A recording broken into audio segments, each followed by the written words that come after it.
One of my favorite things to do at recess when I was a kid was something that you can't do anymore, and that is ride on the merry-go-round, because those things are considered spinning death traps, I suppose, by today's cultural standards. But in that day, when it was so much fun to try to get on that thing and spin it and to see how long you could last, how many friends you could throw off of it, how violently you could throw them off of it. And physics tells us that the closer you stay to the center of that thing, the easier it's going to be to stay on. But the more you get to the edge, the harder it's going to be to hold on. And especially the faster it goes, the more force it's going to pull you and pull outwards.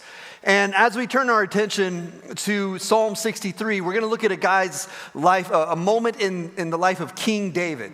And David was and still is considered one of the greatest kings that Israel has ever had. His star is still on their flag, the Star of David. And he led the nation, he expanded its borders and led it into a great day.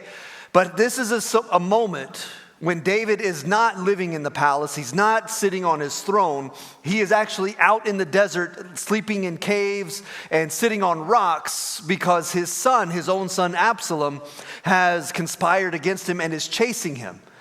And his life is spinning out of control, much like that merry-go-round. And what we see here is David is in Psalm 63 reminding himself that as life is spinning, he must stay close to the center of what holds him together. And that is his devotion to who God is and what God is doing and what God's will is for his life. And we can see from this that we must do the same. And we're going to learn from David today about how when life begins to spin out of control and we find ourselves in the desert of life and the circumstances are less than ideal, if not just catastrophic in some ways, and feel overwhelming and devastating, how do we maintain a closeness to God, a devotion to God, and a commitment to who God is and what God is doing and what God's will is for our lives? And so to start, I want to read the entire psalm together. It takes about 1 minute to read it, and it's a powerful psalm. It's very instructive to us. It's full of emotion and passion, as we see here from the words of King David. So it'll be on the screen, and let's read it together, starting in verse 1. O God, you are my God. Earnestly I seek you. My soul thirsts for you, and my flesh faints for you, as in a dry and weary land where there is no water. So I have looked upon you in the sanctuary, beholding your power and glory. Because your steadfast love is better than life, my lips will praise you. So I will bless you as long as I live. In your name I will lift up my hands. My soul will be satisfied as with fat and rich food, and my mouth will praise you with joyful lips. When I remember you upon my bed and meditate on you in the watches of the night. For you have been my help. In the shadow of your wings I will sing for joy. My soul clings to you. Your right hand upholds me. But those who seek to destroy my life shall go down into the depths of the earth. They shall be given over to the power of the sword. They shall be a portion for jackals. But the king shall rejoice in God. All who swear by him shall exult, for the mouths of liars will be stopped. And the question that I want to ask you to keep sort of in the forefront of your mind today, I'm going to ask it in two different ways, is am I devoted to or distracted from Jesus when I go through the wilderness? Or am I committed, or is Jesus convenient to my life? Am I committed to Jesus, or is Jesus convenient? Meaning I only stay close to him and committed to him if it's helpful and if it's easy for my life. Am I devoted to him? And it's important to stay devoted. And this is what David shows us, is how we stay devoted when life spins out of control. Now, devotion is not necessarily the problem. It's who or what am I devoted to? We are created to be devoted to things. And let me just kind of give you an example. We're seeing devotion all across the nation right here over the past few months. If you just go online, just watch the amount of people that have been going to Taylor Swift concerts. That's devotion. I mean, they're spending hundreds of dollars, some people driving for hours at a time to gather with around 70,000 people, most of whom you don't know, maybe don't even like, all to sing songs by this one single person. That's devotion right there. I mean, you're spending your time, your money, and your effort. You're prioritizing it as if like everything else is going to stop so that I can get and be a part of this moment. Here in the fall, you'll see more devotion as LSU opens up Tiger Stadium and Death Valley. You'll see hundreds of thousands of people will be devoted, and they'll put on their face paint and whatever else that they paint, and put on jerseys. And they're devoted. They're going to spend their time. They're going to spend their money, all to show their appreciation and devotion and to support their team. And let me just be clear, nothing wrong with either of that. I love going to concerts. I love college football, and we'll participate in some of those things. I probably won't paint my face or my chest, but regardless of that, devotion is not our problem. Who or what we are devoted to, especially in the difficult moments of life. And we need to understand why devotion to God and why devotion to Jesus is important in the moment. So let's start right there and ask this question. Why do I need to understand the importance of devotion? Life is inevitably, for all of us at some point, is going to spin out of control. And we're going to go through the wilderness just like David is here. Things are not going to be comfortable. Things are not going to be easy. And the first reason why we need to understand the importance of devotion is that life is hard, but I still want to get it right. No matter what anybody tells us, no matter what anybody says to you, life is complex and it's complicated. Let me give you just a statistic to show you how. You and I will make 35,000 decisions, not in a month, not in a week, but in a single day. It is shown that we make 35,000 decisions a day. Many of them, if not most of them, are not conscious. Like we just don't even think about it, we just do it. 226 of those decisions, on average, that you will make in a single day revolve around food. What you will eat, when you will eat it, what it will be like, who will you eat it with. 226 decisions are around food. Of those 35,000 decisions, many of them probably don't have long-ranging consequences. I mean, it's, are you going to brush your teeth or not, or what kind of food you're going to eat, what are you not going to eat? But some of them feel very complex and complicated. How do I talk to my spouse about how I'm feeling right now in our marriage? How do I talk to my teenager about what's going on in their life? Or how do I talk to my mom and dad about what's going on in my life? And those are decisions that feel complicated and complex, but we want to get them right. And whatever we are devoted to, whatever we believe we are committed to, whatever we believe is going to help us in that moment, that's going to be important because that's where we're going to go to get wisdom. That's where we're going to go to find out, how do I do this? How do I make this complicated and complex decision? A second reason, though, is that the consequences of my decisions aren't always ideal. I wish that I could say I always made the right decision. I wish I could say I always made the wise decision. But unfortunately, I find myself like David sometimes. The decisions that I've made have actually put me in the wilderness that I was trying to avoid the whole time. And that's David's situation here. He's being chased by his son Absalom. And you ask, how does a family get this dysfunctional? That his own son has run him off of the throne and has tried to overthrow his kingdom.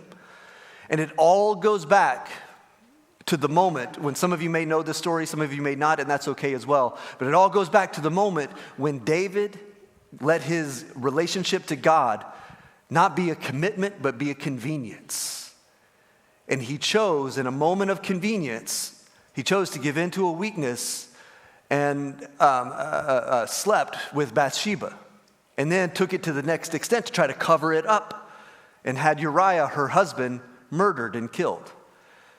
Now he confesses that eventually. Nathan, the prophet at that time, comes and confronts him, and David confesses this wrong, but that doesn't remove the consequences. He's still going to go through the wilderness, and this moment of a wilderness where Absalom is chasing him is a result of this happening in his life, because Nathan tells him, God tells him through Nathan, here's what God says to David at this moment. From this time on, your family will live by the sword because you have despised me by taking Uriah's wife to be your own. Uriah the Hittite's wife to be your own. God got convenient. And he made a decision that led him into not ideal circumstances, which is where he finds himself in that moment. And we are going to find ourselves sometimes. We don't always make the wise choice. We don't always make the right decision. And sometimes the desert is not our fault, but then other times the wilderness and the desert is my fault. And it's in those moments that I've got to learn, how do I stay close? How do I stay devoted? And I don't get distracted by the wilderness, but I stay devoted to Jesus And this is what Psalm 63 shows us, and we can learn from David. So let's ask, what are the practices of the devoted? David gives us 3 practices here that we can pick up, and I can't overstate the importance of intention here, that we must be intentional. Some of these practices we do daily. We have to daily choose to do them. We won't always daily feel like doing them, but we must daily choose to do these things. And the first one that David shows us is the importance of confession. Confession is me talking straight to God. I don't need a church building. I don't need a pastor. I don't need a person. David shows us that we can confess and talk straight to the living God. That I don't have to go through anybody or anything, but that you can talk straight to God. You can confess on your way to work in your car, on your way home from work in your car. You can confess in your bathroom in the morning when you're getting ready, standing in front of a mirror. You can confess on your bedside, wherever you find yourself and you need God in that moment. Confession can begin, and confession is where you start. And here's how David starts his confession. Verse 1 again. "Oh God, you are my God. I earnestly search for you. My soul thirsts for you. My whole body longs for you in this parched and weary land where there is no water." Confession, David says it's a reminder. God, you are my God. Because here's what's happening in the wilderness. The wilderness feels big and it feels overwhelming, and the circumstances of life feel like they are much too large, much too big for me. No matter if I've done this to myself or not, I don't want to be here. And I don't know how to handle this. The simple thing that I need to start with above everything else, I don't need to run out and try to fix it. Where I start is by reminding my heart and my mind and my life, who is God in this moment? And confession is that reminder. God is still God. God is still sitting on his throne. God is still my God. Jesus is still my God. Jesus is still in control of my life. This circumstance, this desert, this wilderness, it is not dictating the future of my life. It is not in control of my life, because there is a God in heaven who is my God, who is in control of my life. And you must remind yourself of that. And not just that God is out there, but notice how he says that, "Oh God, you are my God." You got to make this personal. This confession must move to the personal. You are my God. You are here with me. You are in the midst of this with me. I am not alone. You have not walked away. But God, Jesus, you are mine and I am yours. You are my God. You are here with me personally. Amen. Now, this probably would have been easy for David when he was in the palace. It's a little bit easier to make this, God, you are my God. God, I worship you. This is what we're doing here today, is we come together and we confess, and we should come together and we make this confession of who God is. We sing songs like, I love you, Lord. I love you more than anything. Jesus over everything. And those are great confessions, and all of this is absolutely necessary for our lives. But what we've all learned, I think, is that confession is easy when life is comfortable. But man, is confession so much more important and necessary when life is not comfortable.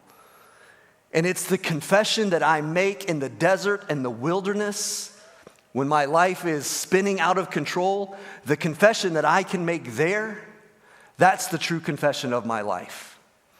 Not the confession of when I'm comfortable. God is always great when everything's going perfectly like I want it to, but God must still be God when things aren't ideal, when things aren't going the way I want, when things are less than ideal, if not just outright catastrophic and hurtful.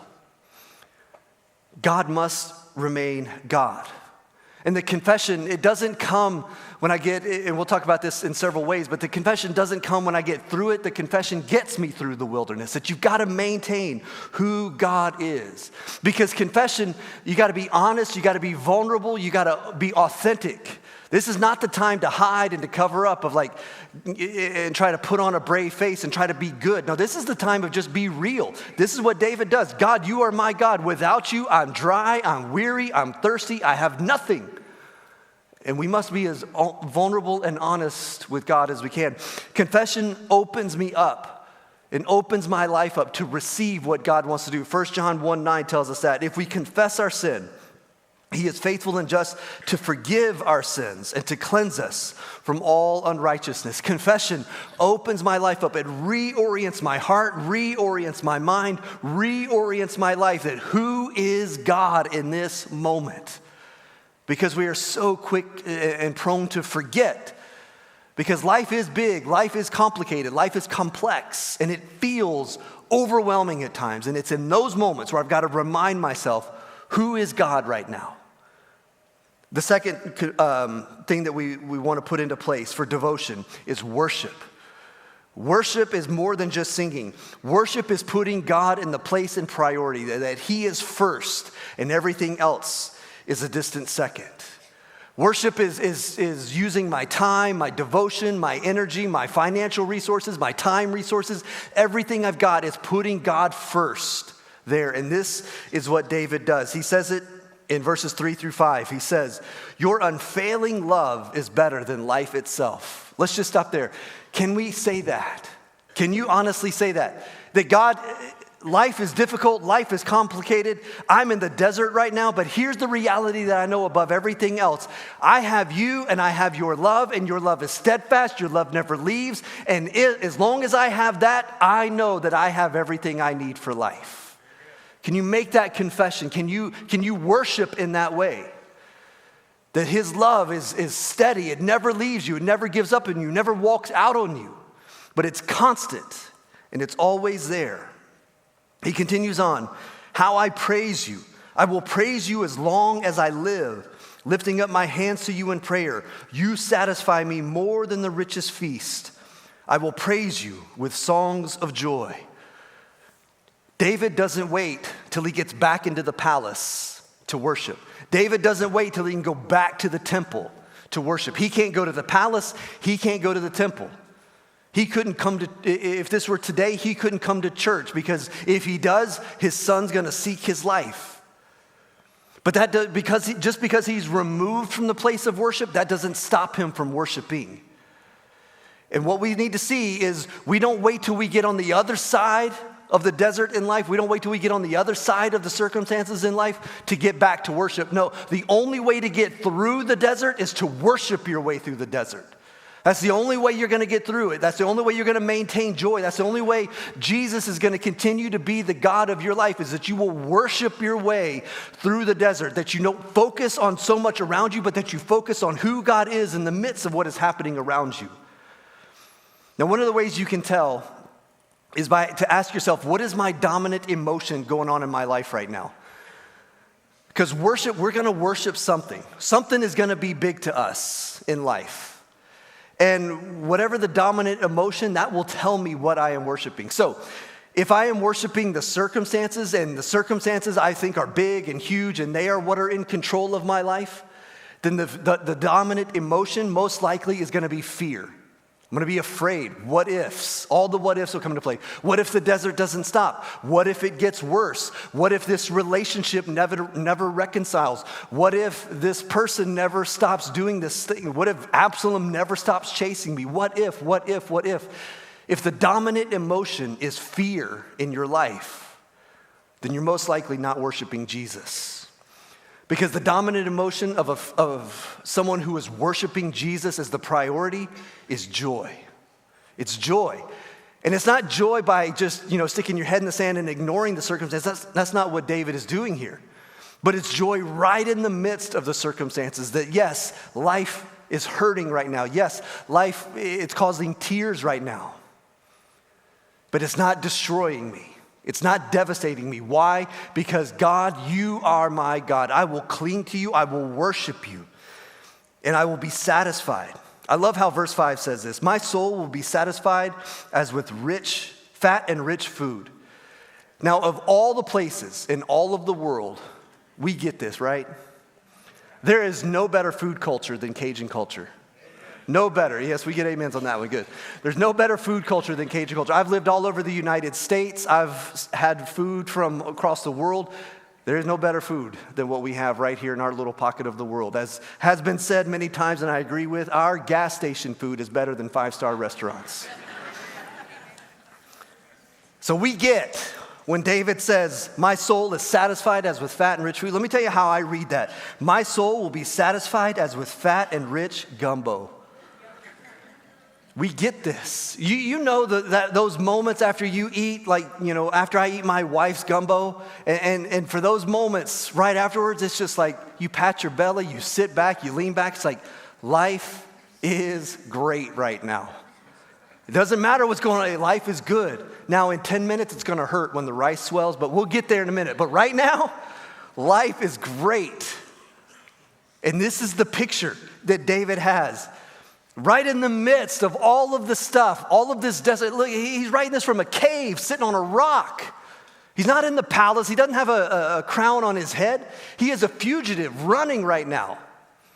And he says, God, I am still satisfied with you. Just like I would be if I was sitting in the palace eating the king's meal, I am satisfied with you because of who you are and your love in my life. You worship your way through the desert. You don't wait till you get on the other side of it. You worship right through the middle of it.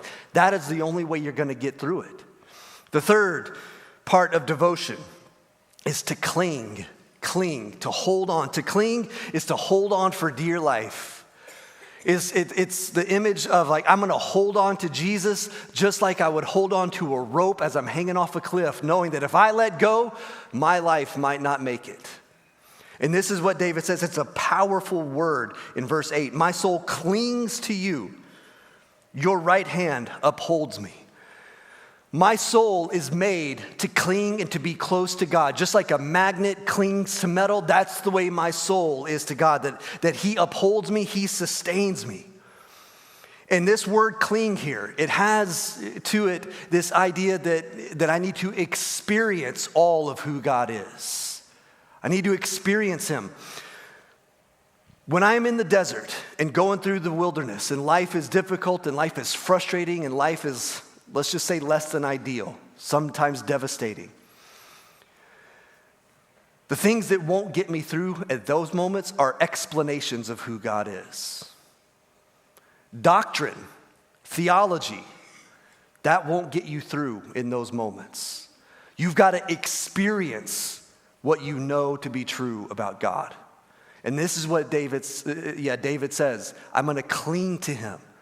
Steadfast love, I cling to that. He holds on because he wants to experience it. He wants to draw it in close. This can't just be God is out there somewhere and he's hopefully going to take care of this. Maybe today, maybe tomorrow, maybe no. This is like, God, I don't know what's going to happen tomorrow. I don't know what's going to happen an hour from now. But right now, I'm going to cling and hold on to you for all of my life because I'm holding on to you for dear life.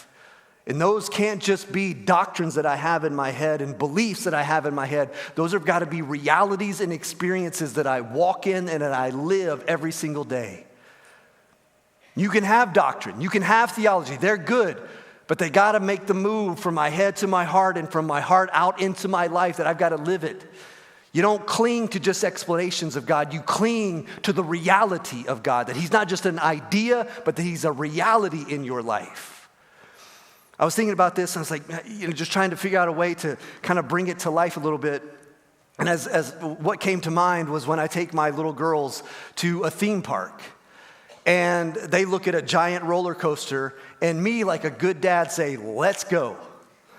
Their eyes are huge, they're big, of like, I don't think I can do this. And I'm like, yes, you can, let's go, let's do it. And my little daughter, Elise, she's 7 now. She would have been 5 or 6 at the last one we went to. And she's just staring at this thing, and she's hearing people scream, and you can see as the cue line goes, just the fear coming over her. And so I look down at her, and you don't give them the option to leave. That never works. So you say, listen, if you get scared, you hold on to my hand, and you watch me, and you look at me. And as long as you're with me, you're going to be fine. And we get on that roller coaster, and it's, making those clicks as it goes up that hill. I can feel her reach over and grab my hand, and she holds on for dear life. She holds on tight. She's white knuckling my hand. She's holding on so tight. And we go through that whole roller coaster, and I hold on to her hand, and the whole time I'm looking at her saying, every now and then, you're okay, you're fine, don't worry, Dad's here.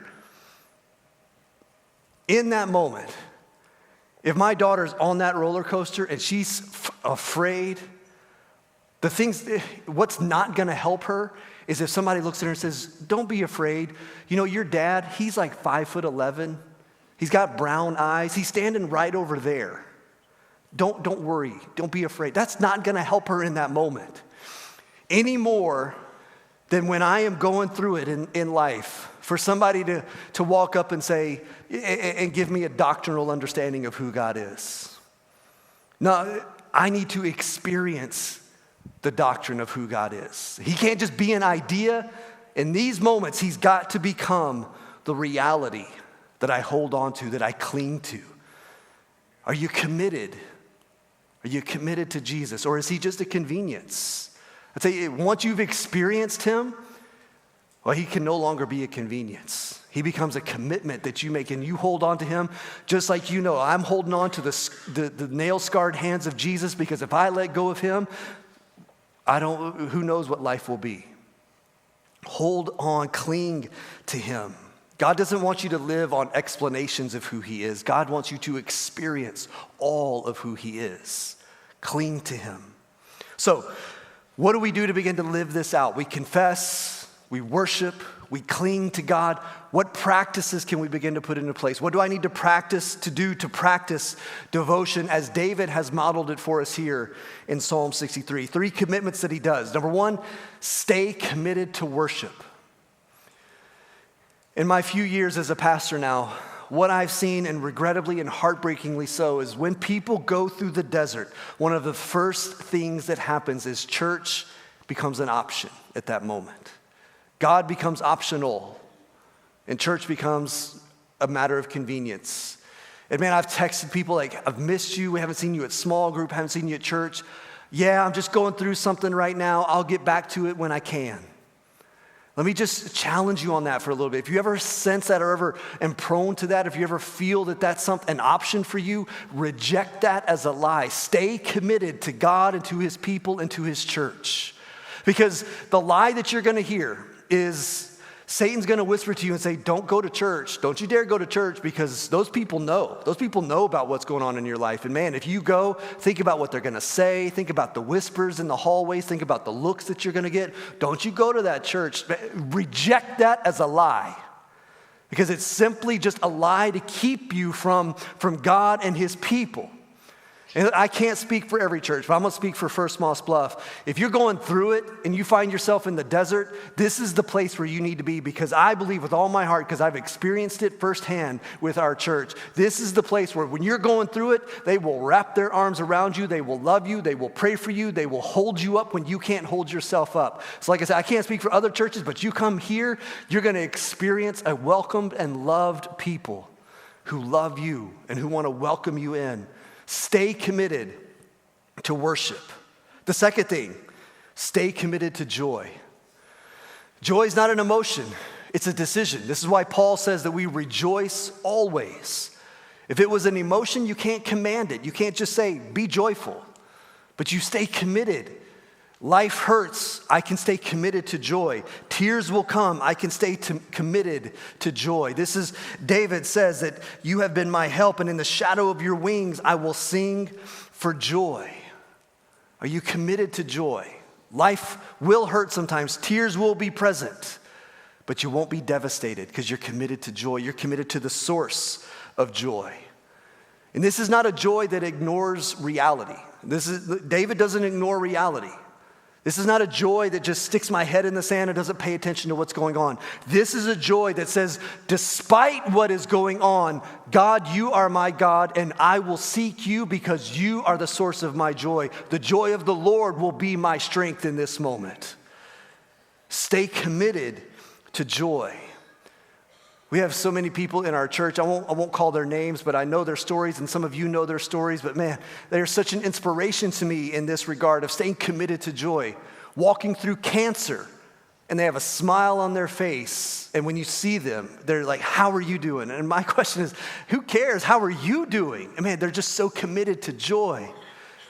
The death of a spouse, and I've walked with people as they've in the death of a spouse, and just this commitment to joy of like, yes, this hurts, and yes, I miss my spouse, and I wish it would not have happened this way, but God is still good, and I will stay committed to him, stay committed to joy. And these are just some of the stories. I mean, there's hundreds of stories all through our church of people who have made the decision, I'm in the desert, but joy is still available because God is still here. This last one, stay committed to prayer and praise. Stay committed to prayer and praise. When it comes to prayer, when it comes to worship, when it comes to praise, we don't wait till we get on the other side of that desert. The only way you're gonna make it through with joy is you stay committed to prayer and praise, because prayer is how I stay close and experience God, and praise is the overflow of that experience of who He is. The desert, understand, the desert is not a place of punishment for you. God doesn't punish people. The desert's not a place of punishment. The desert is a place of preparation where, even though, like in David's case, Absalom meant this for evil, God takes what men mean for evil and He turns it to good. We stay committed to Him through prayer and through praise. Prayer, God, I want to experience You. God, You are my God. Earnestly I seek You. I look to You for everything. I look to You for Your steadfast love, because that is where my life is. That satisfies me more than food. God, that satisfies me more than anything. And that's prayer. And I pour out my heart in prayer. And then I overflow and pour out my heart in worship. Are you devoted? Are you devoted? Life will easily distract you if you let it. There's so many voices out there. There's so many opinions. There's so many opinions even in the church. Are you devoted or are you distracted? Are you committed to Jesus, or is it a matter of convenience? It's time to make a decision. Am I devoted or am I distracted? Am I committed or am I convenient? Stay committed to prayer, to praise, to joy, to worship. When I think about the wilderness and how to stay committed to joy, to prayer, to praise, there's one last thing I want to share with you. And that is, we don't build ourselves up into this. We don't try really hard to get into this. The way prayer, praise, worship starts is when I remind myself that though I'm in the desert, I'm not here alone, because Jesus went through the desert for me. In the Bible, it shows us in Matthew chapter 4 that Jesus went through the desert 40 days, 40 nights, and He did it all alone. And when He was at His physically weakest point, Satan came and Jesus defeated him. 3 years later, Jesus bowed His head into the wilderness and the desert of death. And He did it all alone for all of us. And He is the last one that ever will have to go through the desert alone. Because He went through it alone, you never have to. You stay committed to Him. And then worship, praise, joy will come. So if you're in the desert right now and you're struggling, run to the cross and see Jesus going through the desert alone for you, so that you never have to. And let your praise begin right there. Let's pray. God, there's so many stories in this room, and You know each and every one. So God, I pray that You would speak to each and every person who is here. Some of them are right in the middle of the wilderness and the desert, and it's overwhelming. God, I pray You would pour out Your steadfast love, that God, through the midst of their tears, they would find joy through knowing that You are with them. And God, for every single one of us, I pray that You would remind us again that we are never alone, that we never go through life alone, but that You are with us always. In Jesus, we praise You, that You went through the desert alone, so that we don't have to. And we pray all this in the name of Jesus. Amen.